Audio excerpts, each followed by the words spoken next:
Hello and welcome friends, स्वागत है आप सभी का YouTube channel Masters in Ethical hacking पे। और आज हम बात करने वाले हैं एक बहुत ही इंटरेस्टिंग टॉपिक के बारे में, और ये पूरा वीडियो बहुत इंटरेस्टिंग होने वाला है, इसलिए मैं चाहूँगा कि आप शुरू से एंड तक पूरा देखें। दोस्तों, आपने फ़ोन्स को हैक करने के लिए अभी बहुत सारे अलग अलग टॉपिक्स के बारे में सुना होगा, जैसे कि SS7 हो गया, जो कि एक अपने आप में एक वल्नरेबिलिटी हम कह सकते हैं, या फिर SS7 के अलावा IMSI कैचर, जिसके बारे में मैंने एक पूरा वीडियो बनाया था, कुछ प्रैक्टिकल्स भी आप लोगों को दिए थे। लेकिन आज मैं जिस चीज़ के बारे में आपको बताने जा रहा हूँ, ये अपने आप में बहुत अमेजिंग है। आपको जानकर हैरानी होगी कि इसकी वजह से दो देशों के बीच लड़ाई भी हो सकती थी। जिस टूल का नाम मैं आपको बताने जा रहा हूं, इस टूल के बारे में ऐसी चर्चा रही है कि $50 मिलियन में दो देशों के बीच डील हुई थी, एक सिक्योरिटी फर्म और एक कंट्री के बीच में।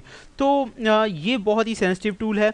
दूसरी बात कि इस टूल के लिए आपको कोई भी सेटअप करने की ज़रूरत नहीं होती है, जैसे कि IMSI कैचर में या SS7 में आपको सेटअप करने की ज़रूरत होती है, या आप गवर्नमेंट की नज़र में आ जाओगे। एक बहुत कॉम्प्लिकेटेड वर्क होता है, बहुत ही आसान सा टूल है, जिसकी मदद से अगर आपको एक बार ये टूल मिल जाए तो थोड़ी सी ही मतलब एफर्ट्स के साथ कोई भी व्यक्ति, यानी कि छोटे से छोटा जो नोब भी होगा, वो भी इस चीज़ के बारे में आसानी से जान सकता है। तो जैसा कि आप सभी जानते हैं कि हर बार कुछ नया और लेटेस्ट देने का हमारे चैनल की कुछ खास चीज़ें हैं, तो ये वीडियो सबसे पहले बताने वाला जो है वो है आपको YouTube channel Masters in Ethical hacking, जहां आपको मिल रहा है कुछ स्पेशल और डिफरेंट। तो आज तक इस टूल के बारे में किसी भी एथिकल हैकिंग या हैकिंग चैनल पे नहीं बताया गया है, तो आज हम इसी टूल के बारे में जानने वाले हैं। तो चलिए दोस्तों, शुरू करते हैं आज की इस इंटरेस्टिंग क्लास के साथ। तो सबसे पहले मैं आप लोगों को बताना चाहूँगा NSO ग्रुप के बारे में, क्योंकि इसकी शुरुआत यहीं से होती है। दोस्तों, NSO ग्रुप टेक्नोलॉजीज एक इजरायली टेक्नोलॉजी फर्म है, और इसका जो मेन काम है, ये साइबर इंटेलिजेंस का काम करती है। और ऐसा माना जाता है कि ये गवर्नमेंट की हेल्प करती है साइबर क्राइम या टेरर को रोकने में। तो बहुत तरह के साइबर सिक्योरिटी से रिलेटेड जो वर्क हैं, ये NSO ग्रुप संभालता है। इसकी शुरुआत 2010 में हुई थी। निव कैर्मी, ओमरी लेवी एंड सैलिव हुलियो ने इसकी शुरुआत की थी। वास्तव में ये जो कंपनी है, इसके अंदर अप्रॉक्स 500 लोग काम करते हैं, मतलब 500 लोग इस पे काम करते हैं। हर्जीलिया नियर टेल अवीव के पास ये कंपनी है, जो कि इजराइल के अंदर है। इसका एनुअल रेवेन्यू, आप इसकी तरक्की के बारे में इसी बात से अंदाज़ा लगा सकते हैं कि जब ये कंपनी शुरुआत हुई थी, तो तब से अब तक इसके रिवेन्यू में इतना ज़्यादा चेंजमेंट आया है कि मतलब हम ये कह सकते हैं कि एक पूरा जे कर्व आ गया है, जैसे कि मतलब बहुत फास्ट वे में ये प्रोग्रेस कर रही है। तो 2013 में इसका जो टर्नओवर था $14 मिलियन हुआ करता था। 2015 में 14 मिलियन से सीधा $150 मिलियन हुआ। और कंपनी एज अ रिपोर्ट के अकॉर्डिंग हम माने तो 2017 में कंपनी को सेल की बात हुई, जो कि $1 बिलियन में इसकी बातचीत हुई थी। तो कंपनी जो है, जैसे कि मैंने आपको पहले बताया कि ऑथराइज गवर्नमेंट टेक्नोलॉजी, मतलब गवर्नमेंट की परमिशन से टेरर और क्राइम को रोकने के लिए काम करती है। लेकिन इस पे अलग अलग तरह के आरोप भी लगते रहे हैं। दो बड़ी कंपनीज थी, जिसमें एक इलेक्ट्रॉनिक फ्रंटियर फाउंडेशन है और दूसरा सिटीजन लैब। इन दोनों ने कहा कि इनके पास प्रूफ है कि NSO जो कंपनी है, ये वर्क करती है, टारगेटेड अटैक करती है ह्यूमन राइट एक्टिविस्ट और जर्नलिस्ट के खिलाफ, और ऐसी उन्होंने रिपोर्ट्स में बताया भी। लेकिन इस कंपनी की सबसे बड़ी जो खास चीज़ थी, इसने अपने सॉफ्टवेयर की मदद से, आपको जानकर हैरानी होगी कि वर्ल्ड के सबसे बड़े ड्रग माफिया में जिसका नाम आता है, जो कि मैक्सिको का एक व्यक्ति थे जिनका नाम है गिजमैन, उन्हें एल चापो के नाम से भी जाना जाता है। तो उस व्यक्ति को पकड़वाने में NSO ने बहुत बड़ी भूमिका निभाई थी अपने सॉफ्टवेयर की मदद से, और इसी के लिए 2011 में मैक्सिकन प्रेसिडेंट ने NSO को थैंक यू भी बोला था और रिवॉर्ड भी दिया था। तो दोस्तों, ये NSO के बारे में। अब हम जिस टूल की बात कर रहे हैं, हम बात करते हैं उस टूल की जिसके लिए ऐसा माना जाता था कि $50 मिलियन में उसका सौदा हुआ है सऊदी अरेबिया के प्रिंस के साथ, और मतलब बहुत कुछ। तो ये जो टूल है, फ़ोन हैकिंग सॉफ्टवेयर है, जिसकी मदद से किसी भी एप्पल आईफोन की सिक्योरिटी को आसानी से ब्रेक किया जा सकता है। इवन एप्पल को भी इसके बारे में नहीं पता था। तो इसी टूल के बारे में हम थोड़ा और जान लेते हैं। वास्तव में इस टूल का नाम है, इस सॉफ्टवेयर का नाम है पेगासस, जो कि एक स्पाईवेयर है, जिसे किसी भी iOS या एप्पल के मोबाइल पे आसानी से इंस्टॉल किया जा सकता है। तो NSO ग्रुप ने ऐसे इस टूल को डिस्कवर किया। अगस्त 2016 में इस टूल के बारे में गलती से, आप ऐसा कह सकते हैं कि पता चल गया, या फिर कह सकते हैं कि इस कंपनी की कोई ना कोई कमी रही होगी, जिसके बारे में जिसकी वजह से इस टूल के बारे में लोगों को पता लग गया। दोस्तों, अगस्त 2016 में इसके बारे में पता लगा उनकी गलती की वजह से, जिसके बारे में मैं आपको बताऊंगा। और ये वास्तव में एक स्पाईवेयर है, जो कि बहुत टाइम बाद पता चला, और एक हम कह सकते हैं कि सिक्योरिटी वल्नरेबिलिटी, एप्पल की एक बहुत बड़ी वल्नरेबिलिटी थी, जिससे मतलब बग हंटिंग के दौरान नहीं बताया गया, लेकिन ब्लैक मार्केट में सेल करके उसका बाद में बेनिफिट उठाया गया।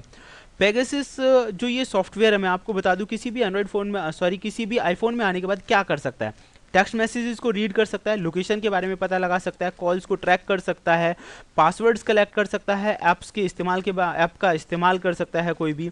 तो मतलब जितनी भी इंफॉर्मेशन एक फ़ोन हैक करके की जा सकती है, मीडिया, गैलरी, वीडियो किसी को भी डाउनलोड करना, लोकेशंस के बारे में पता लगाना या फिर लोगों को ट्रैक करना, ये सारे काम ये पेगासस सॉफ्टवेयर बहुत आसानी से कर सकता है।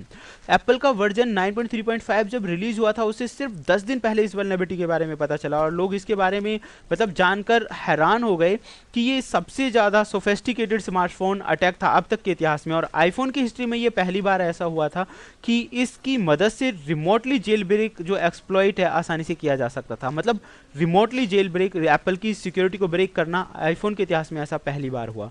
तो वल्नरेबिलिटी कैसे पता चली इसके बारे में मैं आपको बता देता हूँ। एक ह्यूमन एक्टिविस्ट हैं जिनका नाम है अगर हम बात करें तो अहमद मंसूर। उन्हें एक टेक्स्ट मैसेज मिला जिसमें उन्हें प्रॉमिस किया गया कि भाई आपकी कुछ सीक्रेट हमारे पास हैं और अगर आप इन कुछ सीक्रेट्स हैं जो कि यूनाइटेड अरब एमिरेट्स से रिलेटेड हैं कि वहाँ लोगों के साथ प्रिजन यानी कि जेल में क्या हो रहा है, तो इससे रिलेटेड कुछ सीक्रेट्स हैं। तो जैसे ही ये मैसेज मिला तो उस मैसेज की टेस्टिंग जो मंसूर थे उन्होंने टेस्ट करवाया उसका स्टीजन लैब से। स्टीजन लैब और लुकआउट सिक्योरिटी ने मिलकर जब उसको टेस्ट किया तो उन्हें पता चला कि एक बहुत ही खतरनाक स्पाईवेयर है जिसकी मदद से आसानी से एप्पल की जो सिक्योरिटी है वो भी ब्रेक हो जाएगी। तो दोस्तों पेगासस तभी से एग्जिस्टेंस में आया। हालांकि बहुत छोटा सा ये सॉफ्टवेयर है, इसका प्रैक्टिकल मैं आपको करके दिखा सकता था, लेकिन आप सभी जानते हैं कि कितना ये सेंसिटिव सॉफ्टवेयर है कि अगर किसी भी एप्पल में चला जाए आईफोन में तो उसकी सिक्योरिटी को ब्रेक करके उस पर पूरी तरह से अपना कंट्रोल बनाने में ये सक्षम है। तो कुछ चीज़ें होती हैं यूट्यूब भी जिन्हें बैन करता है और कुछ ऐसी चीज़ें जो कि गलत हाथों में ना लगे, तो उन सबको नज़र में रखते हुए मैंने आपको इस सॉफ्टवेयर का नाम और इसकी वर्किंग के बारे में तो बता दिया, इसकी इंटरेस्टिंग स्टोरी के बारे में भी बताया कि वास्तव में कैसे पता चला। मैं अगर आप लोग कहेंगे कि इन सब के बावजूद मैं इसका प्रैक्टिकल दूँ तो मैं ज़रूर इसके बारे में थोड़ा सोचूंगा और कोशिश करूंगा कि प्रैक्टिकल बनाया जाए। लेकिन मैं आपको बताता हूं इसकी वल्नरेबिलिटीज क्या है और किस तरह से काम करती हैं। दोस्तों CV2016 और 4655 तीन वल्नरेबिलिटीज के बारे में पता लगाया लुकआउट सिक्योरिटी ने, जो कि पहला था कर्नेल के अंदर, जिसकी मदद से कोई भी जो अटैकर है वो कर्नेल की लोकेशन मेमोरी में पता कर सकता था और कर्नेल किसी भी ऑपरेटिंग सिस्टम का मेन पार्ट होता है। तो आप अंदाज़ा लगा लीजिए अगर मेन पार्ट से ही कंट्रोल बन गया तो ये क्या कर सकता है। सेकेंडली थी CV2016-4656। तो कर्नेल मेमोरी करप्शन के लिए यानी कि जेल ब्रेक सिक्योरिटी को ब्रेक करने का काम जो कर रही थी वो वल्नरेबिलिटी थी 4656, जिसकी मदद से कोई भी सर्विलेंस सॉफ्टवेयर आईफोन पे इंस्टॉल किया जा सकता था। और तीसरी वल्नरेबिलिटी थी 4657। दोस्तों इसकी मदद से अटैकर जो था डिवाइस पर आसानी से अपना कंट्रोल बना सकता था और ये होता था सफारी जो एप्पल के अंदर ब्राउज़र पड़ा हुआ था उसकी मदद से, तो उस ब्राउज़र की मदद से उस पर कंट्रोल बनाना। तो ये तीनों वल्नरेबिलिटीज़ के बारे में लुकआउट सिक्योरिटी ने बताया। तो अगर आप एप्पल का ओल्ड वर्जन यूज़ करते हैं 9.3.5 यूज़ कर रहे हैं उससे पहला, तो हालांकि अभी भी ये वल्नरेबिलिटी पैच कर दी गई है लेकिन फिर भी बहुत सारे फ़ोन्स में अभी ये वल्नरेबिलिटीज़ बची हुई हैं और अभी भी ऐसा माना जा रहा है कि एग्जिस्टेंस में है, क्योंकि पेगासस के कई वर्जन आए। पेगासस 3 जो था वो अभी भी मेरे हिसाब से एग्जिस्टेंस में है।